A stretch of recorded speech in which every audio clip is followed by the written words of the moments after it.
Sa magandang umaga mga ka-shooter, ito ang ating ngayong project. Ang hook ay naipit, hindi na bumababa. Kailangan natin baklasin natin yun ang lahat na nakarulyo na mga kable para natin maibaba ang hook kasi naipit. Pero ang aking malak ngayon na umaga ay tatalian ko ng lubid tapos ipapahila ko sa truck tapos aarihan ang sabli. Magandang umaga sa inyong ka-followers dyan. Huwag niyo kaming kalimutan, i-follow nyo ang aking page. Ano? Ikaw dyan o ako dito? Tanggalon ni para masipag ba kanila. Yan ini ko 24, 22. Wah, bagay bawang ko na. Ang butas? Oo. Asa. Taro unta. Balik na po. Ako. Ini ran.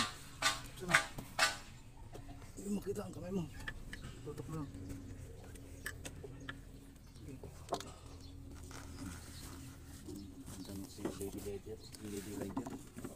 O yan, ubos yan. O, tanggal na mak. Pugno ya. Kuan. Nasa ulahan mo mak.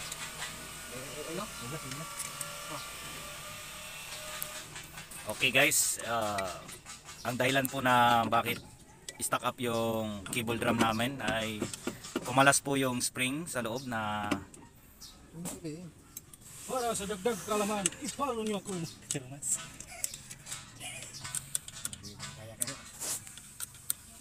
ay na po, Yung kita. kinakabit na po ulit. Ang unit na po ito mga ka-shooter ay isang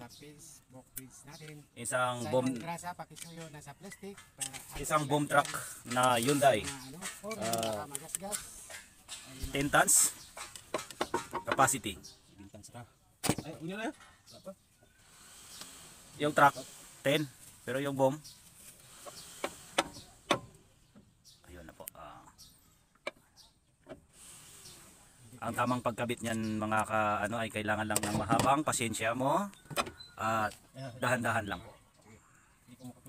Ayan po ang mga kamekanik na yan.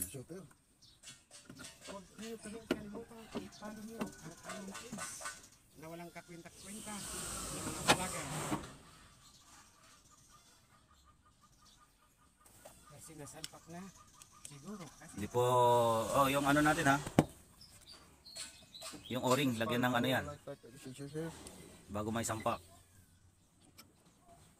Yung sa yan, doon sa loob, yung sa oil seal. Class o ngat gamay.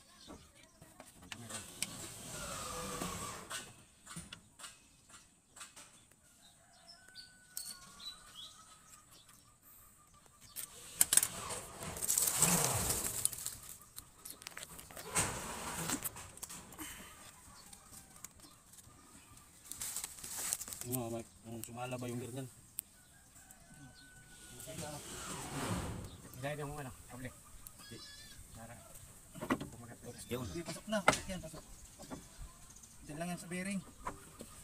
Sa oil seal yan, oil seal. Yun, nakakagat na eh. Flashlight mo, ibigan. Flashlight. I wanna flashlight, light. I wanna flashlight. Ini matagtang guro ni kining. Gabi dah. Gabi ba yan? 24 guro, 22. Meron tayo.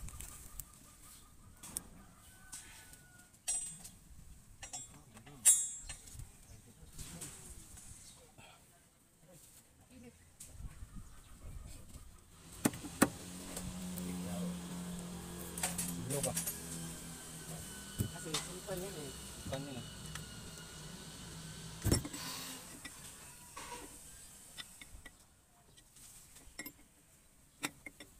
Let's rock. Hindi lang dito.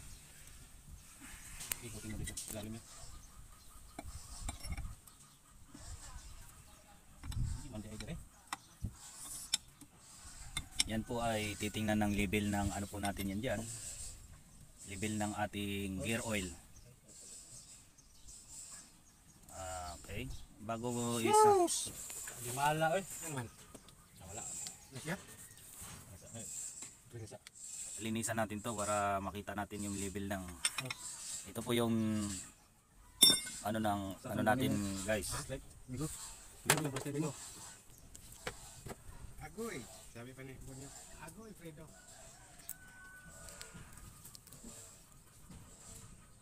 Nah, ngit man.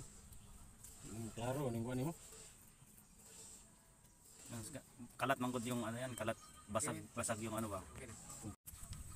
Okay, good morning mga ka-shooter.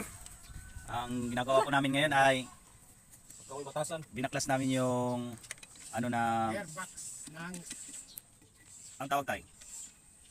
kuan. Airbox ano? Fertilizer ba? Airbox ano? Gear drum ng cable. Air brake. Doon ang cable po, sa cable po yan mga ka-shooter. Ang nangyari po kasi dito, Ito yung makita. Kita. ang nangyari kasi dito mga ang nangyari dito mga ka-shooter ay Matalas mata niya. naglihis yung brake doon sa loob, yung spring. Tumalon kaya hindi na maikot yung ano, Butas doon kanina. yung ito yung ano natin yung What's CD? What's you look? cable drum natin mga ka-shooter. Kaya binaklas namin yung harap at Kalimutan, i-follow niyo ang tiningnan namin yung ano, yun nga, sama naman. tumalon nga yung lock sa loob. Ayun na po, binabalik na po namin at parang masubukan namin. Mo mo rin kambing ah. Ang unit na po ito mga ka-shooter ay isang Hyundai boom truck, 7 tons capacity. Ito po, Hindi nag-release as nag-start. stock po yung ano namin eh. Ito yung cable drum. Kasi sa urang nagawa dito ay ilang yan, diloko-loko. Kaya ito yung mga kamaster ng ano, sa mga hydraulic kamaster. Tutok mo. At saka ayan po yung si Eduardo, master mechanic. Tinglo kasi mo. And ito master heavy mechanic. At ako naman po ay isang tao lamang na tagapag ano sa kanila. Tingnan tayo. Pupul mo nga. Sana mga ka-shooter pag ganun mangyayari sa Mabalik. baka yung hindi masintro yung ano ha, yung oil seal sa loob. Mapunit yun, lalabas yun pag hindi nakapasok yung ano. Ako ay helper lang dito mga ka-shooter. Wala yung At spring. ako ay ano lang sa kanila, nanonood lang kung paano gagawin. Buntay. Up, ganyan lang, ganyan lang. Kami po ay kulang sa tools na aming nadala kaya dito kami nagbaklas sa ano eh pwede naman dito namin baklasin no. Itong ano para hindi na kami mahirapan. Kasi- tapos ginalik, nag-lock. Mahirap ipasok yung Hindi na mahugot, nakakatakot magpasok dahil baka ay ang sinisilip po niyan mga ka-shooter kasi inaano yung lock ng Ganyan lang. para yung lock niya maipasok sa ano eh nahirapan sila mga sa pag-uul. ka-shooter. Pero makaya lang yan. Ang kailangan lang sa Tiyaga lamang. ganitong trabaho kasi kailangan lang ng tiyaga at saka mahaba yung pasensya mo. Kasi talagang ano talaga to pag hindi natin ano talagang mahihirapan yung mga kamaster natin. Ayan po yung dalawa. At ako po ay ano lang dito nanonood lang sa kanila kung paano gagawin at nang makakuha tayo ng idea. Ayun na tinusok-tusok Live mo. video. Live.